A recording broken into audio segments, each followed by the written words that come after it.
Magandang araw po sa inyong lahat mga kababayan at welcome back dito po sa PNR at ito nga mga karib natin, tostado lahat. Nako, grabe na to. Di na mapigilan ang karma. Yan mga kababayan, patungkol po riyan. Ang ating alamin at bibigyan ng komento ngayong araw na ito. Pero bago po lahat, kung bago ka pa lang at di pa po nakapag-subscribe sa ating munting channel, please don't forget to subscribe at palike na rin po ng video ito.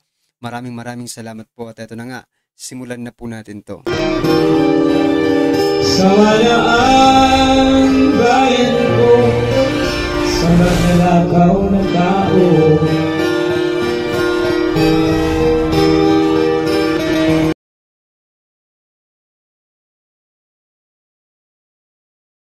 So mga kabayan, bago po natin muling i-play ang video ito, no? Pasadahan muna natin itong balitang ito na kung saan tostado si Attorney Claire Castro, no? Yung bagong PCO Undersecretary ng Malacanang, mga kababayan. Tostado po kay Senator Chis Escudero. Ito po ang kanilang pahayag mga kababayan, no? Unahin po natin itong sinasabi ni Attorney Claire Castro, no? Sabi niya po, siguro kung majority ang gusto na umpisahan na ang impeachment trial, mas maganda sila. Sila ang makipag-usap, makipag-ugnayan sa Pangulo. Sila ang sumulat. Sila ang mag-request kahit hindi kumilos ang Senate President. Tingnan niyo yan, mga kababayan. Kung magsalita ang babaeng ito, parang siya talaga ang presidente. No? Biruin mo, undersecretary, mga kababayan, parang binabypass yung Senate President. No? Although, hindi ko sinasabi na kumakampi tayo dito kay Escudero, no? Pero, what I'm trying to point out, the respect, no? And hierarchy ng gobyernong ito, no? Ang tanong ko nga lang mga kababayan, meron po bang meron po bang karapatan ng isang PCO undersecretary na sabihin na kahit hindi kumilos ang isang Senate President? Di ba ganun po yung gusto niyong i-point out dito? Huwag na kayong dumaan sa Senate President, dumiretso na kayo sa Presidente. Diba? Para ma-impeach si Vice President Sara Duterte. Kita nyo na yan na pag-iisip na yan, no? Excuse me lang po PCO Yusik Attorney Claire Castro. You don't have any mandate, no? Ikaw po ay appointed lang. So please please lang naman kung magsalita ka, please consider, no? In your behalf, no? Consider always the president, the administration, hindi yung puro pansariling ano ka lang, because you are there, no? Tagapagsalita ka ng Pangulo, whatever your message, no? Yun ang mensahe ng Pangulo. Dahil tagapagsalita ka niya no? Sa palagay mo po ba, iyang sinasabi mo, yan ang sinasabi ng Pangulo? I don't think so, no? Yan ang sinasabi ng Pangulo. Ano po ang sabi sa kanya ni Senator Chis Escudero? Sabi naman po ni Senate President Chis Escudero, patawarin na lang natin siya. Tingnan nyo. Bakit naman natin patatawarin ang isang ito? No? Kung nagkamali ito, parusahan. Parusahan kung nagkamali. Huwag nang patawarin pa. Sabi niya pa, bago lang siya at baka excited pa. Nako. Saan siya may excite? Itagapagsalita lang naman siya. Di ba? Nako talaga, Nakaligtaan lang siguro niya. Makakalimutan. Ito yung sinasabi ko, nakalimutan siguro, no? Di Attorney Claire Castro. Nakakaligtaan lang siguro niya na siya ang tagapagsalita ng Pangulo. Tama.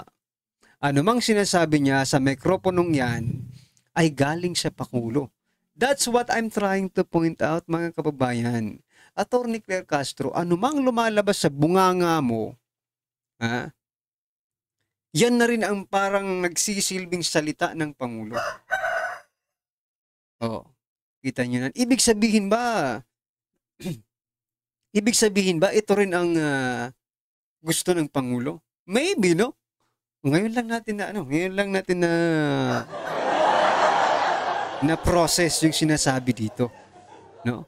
Baka nag-usap sila at ganito ang gustong sabihin ng Pangulo, ipinadaan lang kay Castro. Oh, kumilos na daw kayo, majority. Diyan sa Senado. Yung majority daw na gustong magpa-impeach kay Vice President Sara Duterte, dumiretso na kayo sa Pangulo. I-bypass nyo na raw. Si Senate President Jesus Cordero. Paghilig nyo talaga sa mga illegalities, no? Sabi niya pa, naduda ko ang sinabi niya, kabilang na yon ay galing mismo sa Pangulo. That's why, yun na nga, no? Baka galing yun sa Pangulo. Dahil yun naman kasing sinabi niya. O kita nyo na yan, mga kaubayan. Paano kung hindi pala yan ang gustong sabihin ng Pangulo? Yan ay paano lang naman. Pero I think, nag-usap siguro ang dalawang ito. Yan mga kapatid natin, ano pong inyong reaction dyan? I-comment nyo na lang po kasi eto, may i-share pa po ako sa inyo. Patungkol din po ito sa impeachment ni Vice President Sara Duterte. Ito po ang balita, no, mga kaubayan. Sabi po dito, banta ng pagsira sa mga ebidensya, isa sa inaalala ng prosecution team habang tumatagal ang pagtalakay sa impeachment. Aba? May ebidensya pala kayo.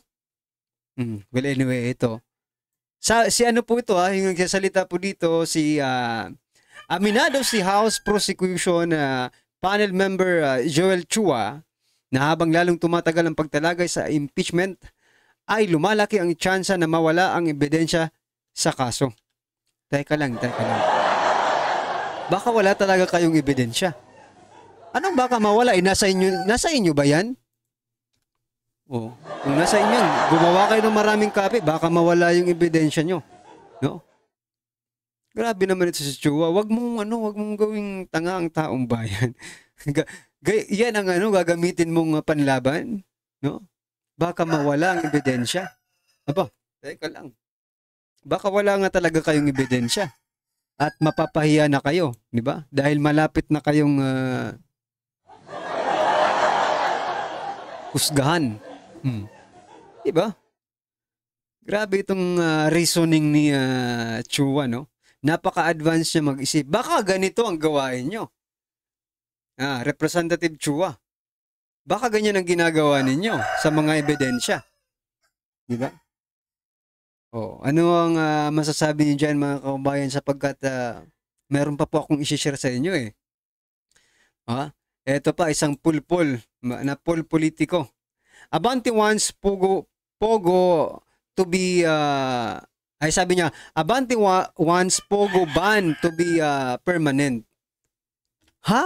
Nashock ako sa balitang ito, no?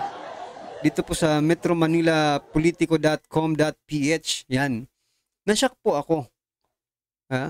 Bakit ganito pa rin ang statement nila? Ang tagal na.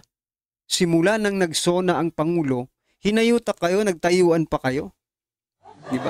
Nang sinabi ng Pangulo na total ban ang Pogo sa Pilipinas, walang everybody stand and applause, the President. Teka lang, Abante. Sino ba ang kinakausap mo? Congressman ka eh. Diba? Representative ka. Gumawa ka ng batas, hanggang ngayon pala hindi pa kayo nakakagawa ng batas. Grabe naman. Magsusona na lang ulit ang Pangulo, hanggang ngayon hindi pa kayo nakakagawa ng batas na permanent ban, no? Yung Pogo. Anong ginagawa ninyo sa mga hearing ninyo about Pogo? May pananakot pa kayong ginawa, no? Tapos wala pala kayong batas na maipapasa. Nako po, malaking problema ito mga kababayan. What I'm trying to point out here mga karibin natin, kasi nung SONA, ito nanggigigil talaga ako kasi nagtayuan po sila sabay palakpak. Ha? Nasaan na kung hindi pala permanenteng ibaban ang Pogo? Gayong sinabi ng presidente, si Presidente Bongbong Marcos Jr., na total ban, no, ang Pogo sa Pilipinas. Ibig sabihin, simula nung SONA, wala kayong trinabaho, nag-imbestiga lang kayo, wala kayong nagawang batas to permanently ban Pogo. Kita nyo na yan. Inuuna nyo kasi, inuuna nyo kasing i-impeach si Vice President Sara Duterte kesa trabahuin po ito. Real talk lang, di ba? Totoo naman Ano bang iniimbestiga nyo dyan sa Kongreso, both Senate and House of Representatives, di ba? About Vice President Sara Duterte. Ito, promise po ito ng Pangulo no? Sa SONA niya. Total ban ang Pogo. But hanggang ngayon pala mga kabayan, hindi permanenteng binaban ang Pogo sa Pilipinas.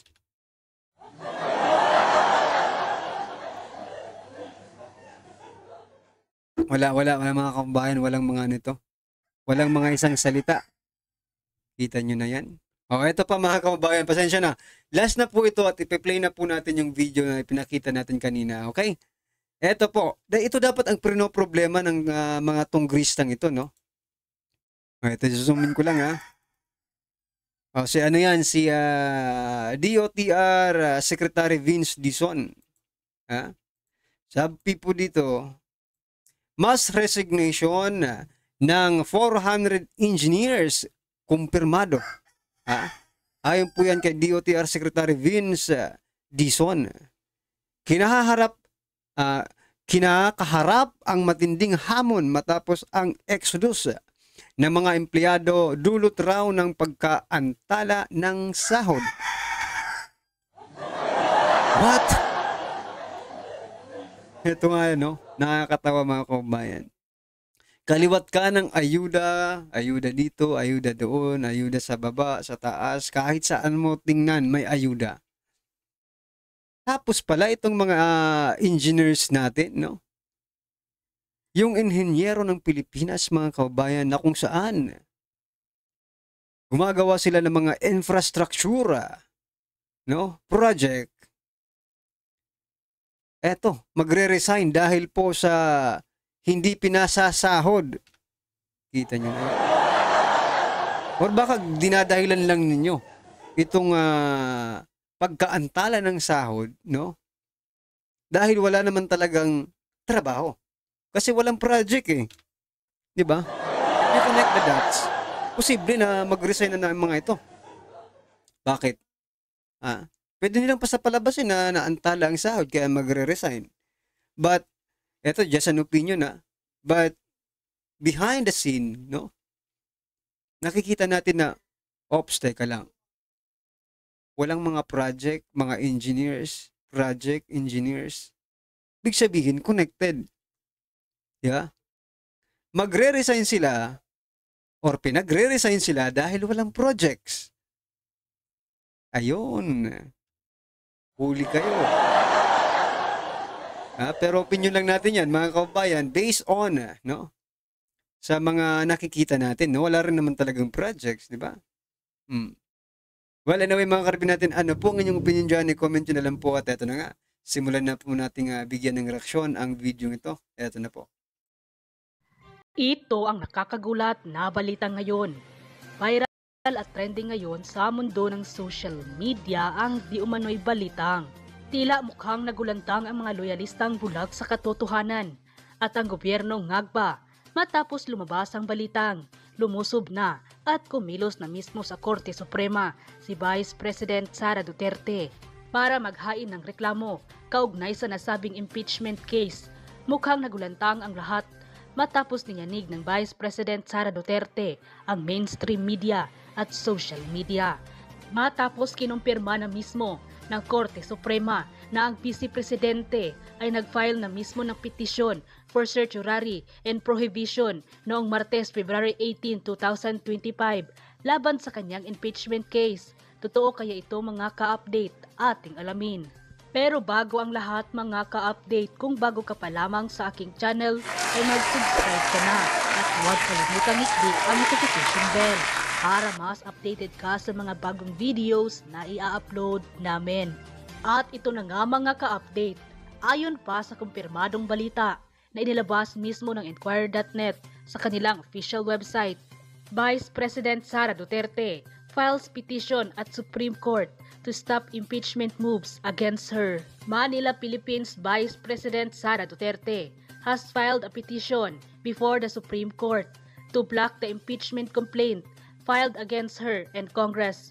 According to the Supreme Court, the petition for certiorari and prohibition with urgent application for temporary restraining order and writ of preliminary injunction was filed on Tuesday, February 18. This is on top of the same petition filed by a group of Mindanao lawyers the same day. The petition seeks to nullify the fourth impeachment complaint filed by the members of House of Representatives, citing Article 11 of the Constitution, which states, "No impeachment proceeding shall be initiated against the same official more than once within a period of 1 year." As a consequence, issue a writ of prohibition to enjoin the Senate of the Philippines from acting on the fourth impeachment complaint due to violation of the 1-year bar under the aforesaid constitutional prohibition. The petition further read, Duterte's petition came after she was impeached by the House of Representatives on February 5, 2025. End quote. Ang kasong isinampa ng Vice Presidente Inday Sara Duterte ay ang pagkukwestiyon niya sa Korte Suprema tungkol sa nasabing legalidad sa ika-4 na impeachment complaint ng House of Representatives. Mukhang labis na talaga. Well, mga kabayan, ito siguro yung kinakabahala ni Chua. That's why he concluded na sabi niya dito, aminado daw siya na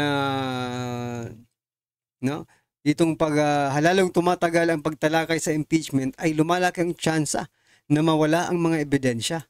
So maybe yan po ang naisip ni Chua dahil nga po nag-file ng petition si Vice President Sara Duterte. Kaya ito si Chua nawawala na siguro ng pag-asa.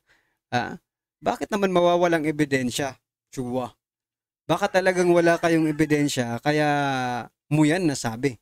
Just to implant